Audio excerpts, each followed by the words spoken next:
ಸ್ನೇಹಿತರೆ ನಮಸ್ಕಾರ, ಅನ್ವೇಷಣೆಗೆ ಸ್ವಾಗತ. ನಾನು ನಿಮ್ಮ ಜನಾರ್ದನ್ ಮುದುವತ್ತಿ. ಸ್ನೇಹಿತರೆ, ಕಳೆದ 4 ದಿನದಿಂದ RCB ಸೆಲೆಬ್ರೇಷನ್ ಏನು ನಡೀತು, ಆ ಸಂದರ್ಭದಲ್ಲಿ ನಡೆದಂತಹ ದುರಂತದ ಬಗ್ಗೆ ರಾಜ್ಯದಲ್ಲಿ ಅತಿ ದೊಡ್ಡ ಚರ್ಚೆ ನಡೀತಾ ಇದೆ. ಅದರಲ್ಲೂ ಕೂಡ ಈ ಒಂದು ದುರಂತಕ್ಕೆ ಸರ್ಕಾರವನ್ನೇ ನೇರ ಹೊಣೆ ಅಂತೇಳಿ ಹಲವಾರು ವಿಪಕ್ಷ ನಾಯಕರು ಕೂಡ ಹೇಳ್ತಾ ಇದ್ದಾರೆ. ಇದಕ್ಕೆ ಸಂಬಂಧಪಟ್ಟಂತೆ ಸರ್ಕಾರ ಈಗಾಗಲೇ 4 ಜನ ಅಧಿಕಾರಿಗಳನ್ನ ಅಮಾನತ್ ಮಾಡಿರೋದನ್ನ ಈ ಹಿಂದೆನೆ ನಾವು ಹೇಳಿದೀವಿ.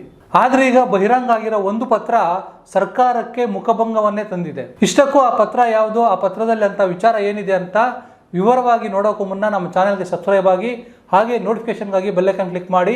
ಜೊತೆಗೆ ಫೇಸ್ಬುಕ್ ನಲ್ಲಿ ಅನ್ವೇಷಣೆ ಪೇಜ್ ಲೈಕ್ ಅಂಡ್ ಫಾಲೋ ಮಾಡೋದು ಮರಿಬೇಡಿ. ಸ್ನೇಹಿತರೆ, ಜೂನ್ 3ನೇ ತಾರೀಕು ಅಂದ್ರೆ RCB ಫೈನಲ್ ಪಂದ್ಯ ನಡೆಯೋಕ್ಕೂ ಮುನ್ನಾನೆ ಕರ್ನಾಟಕ ಸ್ಟೇಟ್ ಕ್ರಿಕೆಟ್ ಅಕಾಡೆಮಿ ಅವರು ಸರ್ಕಾರಕ್ಕೆ ಒಂದು ಪತ್ರ ಬರೆದಿದ್ದಾರೆ. ಆ ಪತ್ರದಲ್ಲಿ ಏನ್ ಹೇಳಿದ್ದಾರೆ ಅಂದ್ರೆ, ಒಂದು ವೇಳೆ ಏನಾದ್ರೂ ಫೈನಲ್ ಪಂದ್ಯ ಗೆದ್ರೆ ವಿಧಾನಸೌಧದ ಮೆಟ್ಟಲುಗಳ ಮೇಲೆ ಮುಖ್ಯಮಂತ್ರಿಯವರು RCB ತಂಡವನ್ನು ಸನ್ಮಾನ ಮಾಡೋದಕ್ಕೆ ಒಂದು ಕಾರ್ಯಕ್ರಮವನ್ನು ಹಮ್ಮಿಕೊಳ್ತಾ ಇದ್ದೀವಿ, ಅದಕ್ಕೆ ಅನುಮತಿ ಕೊಡಿ ಅಂತ ಕೇಳಿದ್ದಾರೆ. ಇದಕ್ಕೆ ಸಂಬಂಧಪಟ್ಟಂತೆ ಸರ್ಕಾರದ ಕಾರ್ಯದರ್ಶಿಯವರು 3ನೇ ತಾರೀಕು ಉಪ ಪೊಲೀಸ್ ಆಯುಕ್ತರಿಗೆ ಒಂದು ಪತ್ರ ಬರೆದಿದ್ದಾರೆ. ಸೊ ಆ ಪತ್ರದಲ್ಲಿ ಏನಿದೆ ಅಂದ್ರೆ, ವಿಧಾನಸೌಧದ ಭದ್ರತಾ ವಿಭಾಗದ ಉಪ ಪೊಲೀಸ್ ಆಯುಕ್ತರಿಗೆ ಈ ಒಂದು ಕಾರ್ಯಕ್ರಮ ಮಾಡೋದಕ್ಕೆ ನೀವು ಏನು ಅಭಿಪ್ರಾಯ ಹೇಳ್ತಾ ಇದ್ದೀರಾ, ಇದು ಸಾಧ್ಯವಾಗುತ್ತಾ ಅಂತ ಒಂದು ವಿವರಣೆಯನ್ನ ಕೇಳಿದ್ದಾರೆ. ಅವರೊಂದು ಅಭಿಪ್ರಾಯವನ್ನು ತಿಳ್ಕೊಳ್ಳೋಕೆ ಪತ್ರ ಬರೆದಿದ್ದಾರೆ. ಇನ್ನು ಸರ್ಕಾರದ ಕಾರ್ಯದರ್ಶಿಗಳು ಬರೆದಿರ್ತಕ್ಕಂಥ ಈ ಒಂದು ಪತ್ರಕ್ಕೆ ವಿಧಾನಸೌಧ ಭದ್ರತಾ ವಿಭಾಗದ ಉಪ ಪೊಲೀಸ್ ಆಯುಕ್ತರು ಏನಂತ ರಿಪ್ಲೈ ಕೊಟ್ಟಿದ್ದಾರೆ. ಸೊ ಈ ವಿಚಾರ ಈಗ ದೊಡ್ಡ ಮಟ್ಟಕ್ಕೆ ಚರ್ಚೆ ಆಗ್ತಾ ಇರೋದು. ಸೊ ಅವರು ಕೊಟ್ಟಿರ್ತಕ್ಕಂಥ ರಿಪ್ಲೈಯಲ್ಲಿ ಅಂದ್ರೆ, ಈ ವಿಧಾನಸೌಧದ ಭದ್ರತಾ ವಿಭಾಗದ ಉಪ ಪೊಲೀಸ್ ಆಯುಕ್ತರು ಏನ್ ರಿಪ್ಲೈ ಕೊಟ್ಟಿದ್ದಾರೋ ಆ ಪತ್ರದಲ್ಲಿ ಇರ್ತಕ್ಕಂಥ ಅಂಶಗಳೇನು ಅಂತ ನೋಡಿದ್ರೆ ನಿಜಕ್ಕೂ ಕೂಡ ಶಾಕ್ ಆಗುತ್ತೆ. ಯಾಕೆ ಅಂದ್ರೆ ಅವರು 10 ಅಂಶಗಳನ್ನ ಅದರಲ್ಲಿ ಉಲ್ಲೇಖ ಮಾಡಿದ್ದಾರೆ. ಆ ಪ್ರತಿಯೊಂದು ಅಂಶವನ್ನು ಕೂಡ ಸರ್ಕಾರ ಗಂಭೀರವಾಗಿ ಪರಿಗಣಿಸಬೇಕಾಗಿತ್ತು. ಇಷ್ಟಕ್ಕೂ ಅಂತಹ ಅಂಶಗಳು ಏನೇನಿವೆ, ಸೊ ಅದನ್ನ ನಿಮಗೆ ಡೀಟೇಲ್ಡ್ ಆಗಿ ಓದಿ ಹೇಳ್ತೀನಿ.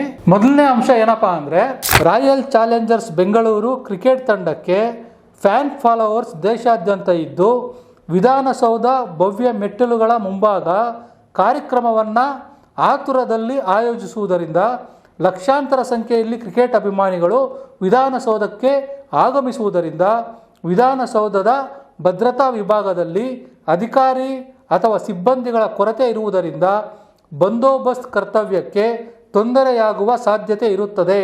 ಇದಾದ್ಮೇಲೆ 2ನೇ ಪಾಯಿಂಟ್ ಅಲ್ಲಿ, ದಿನಾಂಕ 4/6/2025 ಕಾರ್ಯಕ್ರಮವನ್ನ ವಿಧಾನಸೌಧ ಭವ್ಯ ಮೆಟ್ಟಲುಗಳ ಮುಂಭಾಗ ಆಯೋಜನೆ ಮಾಡುತ್ತಿರುವುದರಿಂದ ಸದರಿ ದಿನದಂದು ಸಾರ್ವಜನಿಕರಿಗೆ ವಿಧಾನಸೌಧ ಪ್ರವೇಶಿಸಲು ವಿತರಣೆ ಮಾಡುವ ಆನ್ಲೈನ್ ಮತ್ತು ಆಫ್ಲೈನ್ ಪಾಸುಗಳನ್ನು ಸಂಪೂರ್ಣವಾಗಿ ನಿರ್ಬಂಧಿಸಲು ಕೋರಿದೆ.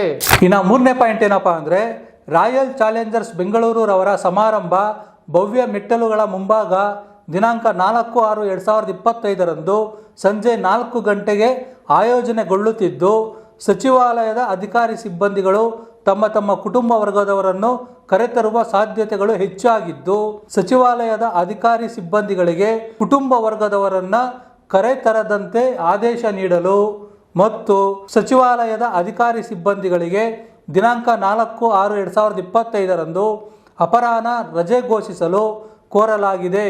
ಹಾಗೂ ಸಚಿವಾಲಯ ಅಧಿಕಾರಿ ಸಿಬ್ಬಂದಿಗಳು ಕಾರ್ಯಕ್ರಮದ ಸ್ಥಳಕ್ಕೆ ಬರದಂತೆ ಸೂಚನೆ ಕಳಿಸಬೇಕೆಂದು ಕೋರಿದೆ. ಈ 3 ಪಾಯಿಂಟ್ ಅಲ್ಲೂ ಕ್ಲಿಯರ್ ಕಟ್ ಆಗಿ ಉಪ ಪೊಲೀಸ್ ಆಯುಕ್ತರು ಸರ್ಕಾರದ ಕಾರ್ಯದರ್ಶಿಗಳಿಗೆ ನಿರ್ದಿಷ್ಟವಾದ ಸಮಸ್ಯೆಗಳೇನು ಅನ್ನೋದನ್ನ, ಹಾಗೂ ಅಲ್ಲಿ ಕಾರ್ಯಕ್ರಮ ಮಾಡಿದ್ರೆ ಏನೆಲ್ಲ ನಮಗೆ ಸಮಸ್ಯೆಗಳು ಎದುರಾಗಬಹುದು ಅನ್ನೋದನ್ನು ಕೂಡ ಸ್ಪಷ್ಟವಾಗಿ ಪತ್ರದಲ್ಲಿ ಉಲ್ಲೇಖ ಮಾಡಿದ್ದಾರೆ. ಇನ್ನು 4ನೇ ಪಾಯಿಂಟ್ ಏನಪ್ಪಾ ಅಂದ್ರೆ, ವಿಧಾನಸೌಧ ಕಟ್ಟಡವು ವಿಟಲ್ ಇನ್ಸ್ಟಾಲೇಷನ್ ಕಟ್ಟಡವಾಗಿದ್ದು ಕಟ್ಟಡದ ಸುರಕ್ಷತೆಯ ಸಂಬಂಧ ವಿಧಾನಸೌಧ ಆವರಣ ಮತ್ತು ಮುಂಭಾಗದಲ್ಲಿ CCTV ಕ್ಯಾಮೆರಾಗಳನ್ನು ಅಳವಡಿಸಲು ಕೋರಿದ್ದು ಅವುಗಳನ್ನು ಅಳವಡಿಸಿರುವುದಿಲ್ಲ. ಸದರಿ ಸನ್ಮಾನ ಕಾರ್ಯಕ್ರಮಕ್ಕೆ ಲಕ್ಷಾಂತರ ಸಂಖ್ಯೆಯಲ್ಲಿ ಕ್ರಿಕೆಟ್ ಅಭಿಮಾನಿಗಳು ಆಗಮಿಸುತ್ತಿರುವುದರಿಂದ ಭದ್ರತೆಯ ದೃಷ್ಟಿಯಿಂದ CCTV ಅವಶ್ಯಕತೆ ಇರುತ್ತದೆ. CCTV ಇಲ್ಲದೆ ಇರುವುದು ಭದ್ರತಾ ವ್ಯವಸ್ಥೆಗೆ ವ್ಯತ್ಯಯ ಉಂಟಾಗುವ ಸಾಧ್ಯತೆ ಇರುತ್ತದೆ. ಇನ್ನು 5ನೇ ಪಾಯಿಂಟ್ ಏನಪ್ಪಾ ಅಂದ್ರೆ, ಸದರಿ ಸಮಾರಂಭದಲ್ಲಿ ಕ್ರಿಕೆಟ್ ಪಟುಗಳನ್ನು ಸನ್ಮಾನಿಸುವ ಸಂಬಂಧ ವೇದಿಕೆಯು ಸದೃಢವಾಗಿರುವ ಬಗ್ಗೆ ಲೋಕೋಪಯೋಗಿ ಇಲಾಖೆ ವಿಧಾನಸೌಧ ವಿಭಾಗದವರಿಂದ ಸರ್ಟಿಫಿಕೇಟ್ ಪಡೆದುಕೊಳ್ಳುವ ಸಂಬಂಧ ಕನಿಷ್ಠ 2 ಗಂಟೆ ಮುಂಚಿತವಾಗಿ ವೇದಿಕೆಯನ್ನು ಪರಿವೀಕ್ಷಣೆಗೂ ಬಿಟ್ಟುಕೊಡಲು ಆಯೋಜಕರಿಗೆ ತಿಳಿಸುವುದು. ಇನ್ನು 6ನೇ ಪಾಯಿಂಟ್ ನೋಡಿದ್ರೆ, ಸದರಿ ಇದೇ ಸಮಾರಂಭದಲ್ಲಿ ವಿದ್ಯುತ್ ಉಪಕರಣಗಳನ್ನು ಉಪಯೋಗಿಸುತ್ತಿದ್ದು ಸಂಬಂಧಪಟ್ಟ ವಿದ್ಯುತ್ ವಿಭಾಗದ ಅಭಿಯಂತರರಿಂದ ಫಿಟ್ನೆಸ್ ಸರ್ಟಿಫಿಕೇಟ್ ಪಡೆದುಕೊಳ್ಳಲು AEE-PWD ರವರಿಗೆ ಪತ್ರ ವ್ಯವಹರಿಸಲು ಕೋರಿದೆ. ಇನ್ನು 7ನೇ ಪಾಯಿಂಟ್ ಏನಪ್ಪಾ ಅಂದ್ರೆ, ಕಾರ್ಯಕ್ರಮವನ್ನು ಆಯೋಜಿಸುತ್ತಿರುವ ಸಂಸ್ಥೆಯವರು ಕಾರ್ಯಕ್ರಮ ಜರುಗುವ 2 ಗಂಟೆ ಮೊದಲು ವೇದಿಕೆಯನ್ನು ಆಂಟಿ ಸ್ಟಾಪ್ ಸ್ಟೇಜ್ ಚೆಕ್ ಸಂಬಂಧ ಬಿಟ್ಟುಕೊಡುವಂತೆ ಆಯೋಜಕರಿಗೆ ಸೂಚಿಸಬೇಕೆಂದು ಕೋರುತ್ತೇನೆ. ಇನ್ನು 8ನೇ point, royal challengers Bengaluru cricket ತಂಡಕ್ಕೆ ಫ್ಯಾನ್ ಫಾಲೋಯಿಂಗ್ ದೊಡ್ಡದಾಗಿರುವುದರಿಂದ ಹೊರಗಡೆಯಿಂದ ಅಧಿಕಾರಿ ಅಥವಾ ಸಿಬ್ಬಂದಿಗಳನ್ನು ಬಂದೋಬಸ್ತ್ಗೆ ತೆಗೆದುಕೊಳ್ಳಬೇಕಾಗಿದ್ದು ಇದಕ್ಕೆ ಸಮಯದ ಅವಶ್ಯಕತೆ ಇದೆ. ಇನ್ನು 9ನೇ ಪಾಯಿಂಟ್, ಈ ರೀತಿಯ ಬೃಹತ್ ಕಾರ್ಯಕ್ರಮಕ್ಕೆ ಕಾನೂನು ಮತ್ತು ಸುವ್ಯವಸ್ಥೆ ಮತ್ತು ಸಂಚಾರಿ ಪೊಲೀಸರೊಂದಿಗೆ ಕೋಆರ್ಡಿನೇಷನ್ ಮಾಡಿಕೊಳ್ಳುವ ಅವಶ್ಯಕತೆ ಇದ್ದು ಸಮಯಾವಕಾಶದ ಕೊರತೆ ಎನಿಸುತ್ತಿದೆ. ಇನ್ನು ಕೊನೆಯದಾಗಿ ಉಪ ಪೊಲೀಸ್ ಆಯುಕ್ತರು ಹೇಳಿರ್ತಕ್ಕಂಥ 10ನೇ ಅಂಶ ಏನು ಅಂದರೆ, ಇಂತಹ ಕಾರ್ಯಕ್ರಮಗಳಲ್ಲಿ ಹೊರಗಿನಿಂದ ಡ್ರೋನ್ ಕ್ಯಾಮೆರಾ ಬಳಸುವ ಸಾಧ್ಯತೆ ಇರುವುದರಿಂದ ಆಂಟಿ ಡ್ರೋನ್ ಸಿಸ್ಟಮ್ ಅಳವಡಿಸುವ ಅವಶ್ಯಕತೆ ಇರುತ್ತದೆ. ಸೊ ಹೀಗೆ ವಿಧಾನಸೌಧದ ಮೆಟ್ಟಲುಗಳ ಮೇಲೆ ಈ ಒಂದು ಸಮಾರಂಭ ಮಾಡೋದಕ್ಕೆ ಏನೆಲ್ಲ ಸಮಸ್ಯೆಗಳಿದಾವೆ, ಸಿಬ್ಬಂದಿಯ ಕೊರತೆ ಬಗ್ಗೆ, ಅಲ್ಲಿ ಸೇರೋ ಕ್ರೌಡ್ ಬಗ್ಗೆ ವಿವರವಾದ ಅಂಶಗಳನ್ನ ಸರ್ಕಾರದ ಕಾರ್ಯದರ್ಶಿಯವರಿಗೆ ಉಪ ಪೊಲೀಸ್ ಆಯುಕ್ತರು ಆಲ್ರೆಡಿ ಪತ್ರದಲ್ಲಿ ಜೂನ್ 4ರಂದು ಬೆಳಗ್ಗೆನೆ ಬರೆದಿದ್ದಾರೆ. ಇದರ ಜೊತೆಗೆ ಮತ್ತೊಂದು ಅಂಶ ಕೂಡ ಹೇಳಿದ್ದಾರೆ. ವಿಧಾನಸೌಧ ಕಟ್ಟಡವು ಪಾರಂಪರಿಕ ಕಟ್ಟಡವಾಗಿರುವುದರಿಂದ ಮತ್ತು ವಿಟೈಲ್ ಇನ್ಸ್ಟಾಲೇಷನ್ ಕಟ್ಟಡ ವ್ಯಾಪ್ತಿಗೆ ಒಳಪಡುವುದರಿಂದ ಭದ್ರತೆಯ ದೃಷ್ಟಿಯಿಂದ ಕಟ್ಟಡಕ್ಕೆ ಯಾವುದೇ ಧಕ್ಕೆಯಾಗದಂತೆ ನಿಯಮಗಳನುಸಾರ ಕಾರ್ಯಕ್ರಮ ನಡೆಸಲು ಸಮಯಾವಕಾಶದ ಅವಶ್ಯಕತೆ ಇರುತ್ತದೆ. ಆದಾಗ್ಯೂ ಸರ್ಕಾರ ತೆಗೆದುಕೊಳ್ಳುವ ನಿರ್ಣಯದಂತೆ ನಡೆದುಕೊಳ್ಳಲಾಗುವುದು ಎಂಬ ಅಭಿಪ್ರಾಯವನ್ನು ವರದಿಯಲ್ಲಿ ಸಲ್ಲಿಸಲಾಗಿದೆ. ಸ್ನೇಹಿತರೆ, ನೋಡಿದ್ರಲ್ಲ, ಇದು ಜೂನ್ 4ನೇ ತಾರೀಕು ಬೆಳಗ್ಗೆನೆ ಅಂದ್ರೆ ಆ ಕಚೇರಿಯ ಒಂದು ಸಮಯದಲ್ಲಿ ಸರ್ಕಾರದ ಕಾರ್ಯದರ್ಶಿಯವರಿಗೆ ಪೊಲೀಸ್ ಉಪ ಆಯುಕ್ತರು ಬರೆದಿರ್ತಕ್ಕಂಥ ಪತ್ರ. ಸೊ ಓಕೆ, ವಿಧಾನಸೌಧದ ಮೆಟ್ಲುಗಳ ಮೇಲೆ ಕಾರ್ಯಕ್ರಮ ನಡೀತು, ಜನ ಸೇರಿದ್ರು, ರಾಜಕಾರಣಿಗಳು ಬಂದರು, ರಾಜಕಾರಣಿಗಳ ಜೊತೆ ಅವರ ಕುಟುಂಬದವರು ಬಂದರು. ಪತ್ರದಲ್ಲಿ ಪೊಲೀಸ್ ಆಯುಕ್ತರು ಸ್ಪಷ್ಟವಾಗಿ ಎಲ್ಲವನ್ನೂ ಹೇಳಿದ್ದಾರೆ. ಯಾವುದೇ ಕಾರಣಕ್ಕೂ ಅಲ್ಲಿಗೆ ಬರ್ತಕ್ಕಂಥ ರಾಜಕಾರಣಿಗಳಿರ್ಬೋದು, ಅಧಿಕಾರಿಗಳಿರ್ಬೋದು, ತಮ್ಮ ಕುಟುಂಬದವ್ರನ್ನ ಕರ್ಕೊಬರಬಾರ್ದು ಅಂತ ನೀವು ಅವ್ರಿಗೆ ಸೂಚನೆ ಕೊಡಿ. ಯಾಕಂದರೆ ಕ್ರೌಡ್ ಜಾಸ್ತಿ ಆಗುತ್ತೆ, ಅವ್ರನ್ನ ಕಂಟ್ರೋಲ್ ಮಾಡೋಷ್ಟು ಸಿಬ್ಬಂದಿ ಇಲ್ಲ ಅಂತ ಸ್ಪಷ್ಟವಾಗಿ ಹೇಳಿದ್ದಾರೆ. ಓಕೆ, ವಿಧಾನಸೌಧ ಹತ್ರ ಏನು ಸಮಸ್ಯೆ ಆಗಲಿಲ್ಲ.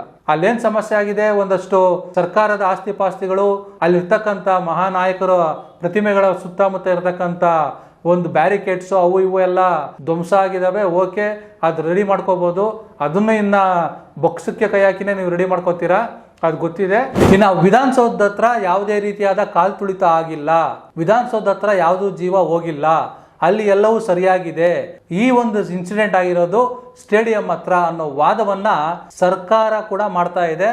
ಈ ಒಂದು ವಾದವನ್ನ ಸರ್ಕಾರವನ್ನ ಡಿಫೈನ್ ಮಾಡ್ಕೊಳ್ಳೋರು ಮಾಡ್ತಾ ಇದ್ದಾರೆ. ನನಗೆ ಒಂದು ಅರ್ಥ ಆಗ್ತಾ ಇಲ್ಲ, ವಿಧಾನಸೌಧದಿಂದ ಚಿನ್ನಸ್ವಾಮಿ ಸ್ಟೇಡಿಯಂ ಏನ್ 100 ಕಿಲೋಮೀಟರ್ ದೂರದಲ್ಲಿದೆಯಾ, ಅಥವಾ ಅಲ್ಲಿಗೂ ಹೋಗೋದಿಕ್ಕೆ ಗಂಟೆಗಟ್ಟಲೆ ಟೈಮ್ ಬೇಕಾ? ವಿಧಾನಸೌಧದಿಂದ ನೀವು ಯಾವ ಕಡೆಯಿಂದ ರೌಂಡ್ ಹಾಕೊಂಡು ಹೋದ್ರು ಸ್ಟೇಡಿಯಂ ಹತ್ರಕ್ಕೆ 2 ನಿಮಿಷದಲ್ಲಿ ಹೋಗ್ಬೋದು. ನೀವು ಕಬ್ಬನ್ ಪಾರ್ಕ್ ಒಳಗಡೆಯಿಂದ ಹೋದ್ರು ಕೂಡ, ಅಥವಾ ವಿಧಾನಸೌಧದ ಮುಂದೆ ಎಡಭಾಗದಲ್ಲಿ ಇರ್ತಕ್ಕಂಥ ರಾಜಭವನ ರೋಡಲ್ಲಿ ಇರ್ತಕ್ಕಂಥ ಸಿಗ್ನಲ್ ಹತ್ರ ಇಂದ ಕ್ರಾಸ್ ತಗೊಂಡು ಹೋದ್ರು ನಿಮ್ಗೆ 2 ನಿಮಿಷ ಸಾಕು. ವಿಧಾನಸೌಧದ ಮುಂದೆ ಇದ್ದ ಕ್ರೌಡು ನಿಮ್ಗೆ ಸ್ಟೇಡಿಯಂ ತಲುಪೋದಿಕ್ಕೆ. ವಿಧಾನಸೌಧ ಹತ್ರನೇ ಇಷ್ಟೊಂದು ಸಮಸ್ಯೆಗಳಿದಾವೆ ಕಾರ್ಯಕ್ರಮ ಮಾಡೋದಕ್ಕೆ ಅಂತ ಪೊಲೀಸ್ ಇಲಾಖೆ ಸ್ಪಷ್ಟವಾಗಿ ನಿಮಗೆ ಪತ್ರದ ಮೂಲಕ ಸರ್ಕಾರದ ಕಾರ್ಯದರ್ಶಿಗಳಿಗೆ ಹೇಳಿದ್ದಾರೆ. ಆದ್ರೂ ಕೂಡ ಈ ಒಂದು ವಿಚಾರದಲ್ಲಿ ಸರ್ಕಾರ ಯಾಕೆ ಇನ್ನೂ ಮೊಂಡುವಾದ ಮಾಡ್ತಾ ಇದೆ? ಸೊ ಈ ಪ್ರಕರಣದಲ್ಲಿ ಪೊಲೀಸರ ತಲೆ ಮೇಲೆ, ಪೊಲೀಸ್ ಇಲಾಖೆ ಮೇಲೆ ಗೂಬೆ ಕೂರಿಸಿ ಯಾಕೆ ಆ ಒಂದು ಅಧಿಕಾರಿಗಳನ್ನ ಸಸ್ಪೆಂಡ್ ಮಾಡಿದ್ರು? ಆಕ್ಚುಲಿ ಇಲ್ಲಿ ಸಸ್ಪೆಂಡ್ ಆಗಬೇಕಾಗಿರೋದು, ಜವಾಬ್ದಾರಿಯನ್ನ ತಗೊಂಡು ಪದವಿಗೆ ರಾಜೀನಾಮೆ ಕೊಡಬೇಕಾಗಿರೋದು ಈ ಒಂದು ಕಾರ್ಯಕ್ರಮವನ್ನ ಸರ್ಕಾರದ ಕಾರ್ಯದರ್ಶಿಗಳಿಗೂ ಕೂಡ ಈ ಒಂದು ಪತ್ರ ಬರೆದ ಮೇಲೂ ಈ ಕಾರ್ಯಕ್ರಮ ಮಾಡಿದ್ರಲ್ಲ, ಅವ್ರು ಯಾರು ಮಾಡಿದ್ದಾರೆ, ಏನ್ ಮಾಡಿದ್ದಾರೆ, ಯಾರ ಒತ್ತಡಕ್ಕೆ ಮಾಡಿದ್ದಾರೆ, ಯಾರಿಗೆ ಈ ಒಂದು ಕಾರ್ಯಕ್ರಮ ಅಗತ್ಯ ಇತ್ತು. ಸೊ ಇವೆಲ್ಲವೂ ಕೂಡ ರಾಜ್ಯದ ಜನಕ್ಕೆ ಈಗಾಗಲೇ ಎಲ್ಲ ಗೊತ್ತಾಗ್ಬಿಟ್ಟಿದೆ. ಸೊ ನೀವು ಬೇರೆ ಬೇರೆ ಕಾರ್ಯಕ್ರಮಗಳು ಜನಗಳಿಗೆ ಅನುಕೂಲ ಮಾಡೋದು, ಆಮೇಲೆ ಗ್ಯಾರಂಟಿ ಕೊಡೋದು, ಜನಗಳಿಗೆ ಅನುಕೂಲ ಆಗ್ತಾ ಇದೆ, ಇವೆಲ್ಲ ಸಪರೇಟ್ ಆಗಿ ಒಂದ್ ಕಡೆ ಇಡೋಣ. ಯಾಕಂದ್ರೆ ಆ ವಿಚಾರಗಳಲ್ಲಿ ನಾವು ಯಾರು ಟೀಕೆ ಮಾಡ್ತಾ ಇಲ್ಲ. ನಮ್ಮ ಆಕ್ಷೇಪ ಇರ್ತಕ್ಕಂಥದ್ದು, ನೀವು ಮಾಡಿರ್ತಕ್ಕಂಥ ತಪ್ಪಿಗೆ ಪೊಲೀಸ್ ಅಧಿಕಾರಿಗಳು ಯಾಕೆ ತಲೆದಂಡ ಕೊಡಬೇಕು?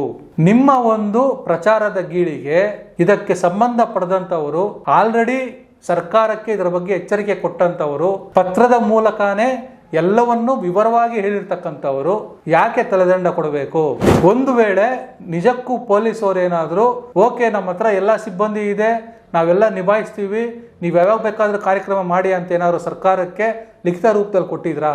ಸೊ ಈ ಒಂದು ಎಪಿಸೋಡ್ ಅಲ್ಲಿ ಸರ್ಕಾರದ ಕಾರ್ಯದರ್ಶಿಗಳಿಗೆ ಉಪ ಪೊಲೀಸ್ ಆಯುಕ್ತರು ಇಷ್ಟು ವಿವರವಾಗಿ ಪತ್ರವನ್ನ ಬರೆದ ಮೇಲೂ ಕೂಡ ಯಾಕೆ ಆತುರದಲ್ಲಿ ಸರ್ಕಾರ ಕಾರ್ಯಕ್ರಮವನ್ನು ಹಮ್ಮಿಕೊಳ್ತು? ಅದರಲ್ಲೂ 4 ಗಂಟೆಗೆ ವಿಧಾನಸೌಧದ ಮೆಟ್ಲುಗಳ ಮೇಲೆ ಸನ್ಮಾನ, 5 ಗಂಟೆಗೆ ಸ್ಟೇಡಿಯಂನಲ್ಲಿ celebration. So 1 hour gap. So ಈಗ ನೀವೇ ಆಲೋಚನೆ ಮಾಡಿ, ಈ ಒಂದು ಕಾರ್ಯಕ್ರಮದಲ್ಲಿ ಲೋಪದೋಷ ಯಾರ್ದಾಗಿದೆ ಅಂತ. ಕೊನೆಯದಾಗಿ ನಾವು ಹೇಳೋದು ಇಷ್ಟೇ, ಈ ಒಂದು RCB ಸೆಲೆಬ್ರೇಷನ್ ನಲ್ಲಿ ನಡೆದ ದುರಂತ ಏನಿದೆ, ಪರ್ಟಿಕ್ಯುಲರ್ ಆಗಿ ಈ ಒಂದು ವಿಚಾರಕ್ಕೆ ಸಂಬಂಧಪಟ್ಟಂತೆ ಪೊಲೀಸ್ ಇಲಾಖೆ ಕೂಡ ಯಾವುದೇ ಕಾರಣಕ್ಕೂ ಇಷ್ಟು ದೊಡ್ಡ ಸಮಾರಂಭ ಮಾಡೋದಕ್ಕೆ ನಮ್ಮ ಹತ್ರ ಬೇಕಾಗಿರ್ತಕ್ಕಂಥ ಸಿಬ್ಬಂದಿ ಇಲ್ಲ ಅಂತ ರಾಜ್ಯ ಸರ್ಕಾರದ ಕಾರ್ಯದರ್ಶಿಗಳಿಗೆ ಹೇಳಿದ ಮೇಲೂ ಕೂಡ ಸರ್ಕಾರ ಇದನ್ನ ಆಲೋಚನೆ ಮಾಡಿ ವಿವೇಚನೆಯಿಂದ ನಿರ್ಧಾರ ತಗೊಂಡಿದ್ರೆ ಈ ಒಂದು ದುರಂತ ನಡೀತಾ ಇರಲಿಲ್ಲ.